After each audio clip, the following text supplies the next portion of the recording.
नारायणं पद्मभवं वसिष्ठं शक्तिं च तत्पुत्रपराशरं च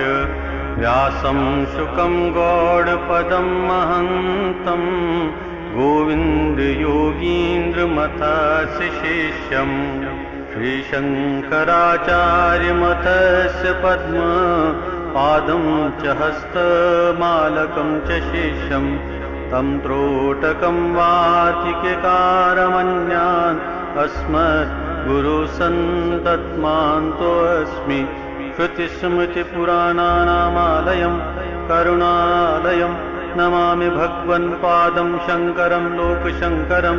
शङ्करं शङ्कराचार्यं केशवबादरायणं सूतभाष्यकृतौ वन्दे भगवन्तौ पुनः पुनः यद्द्वारे निखिलान्निलिम्पिपरिषत्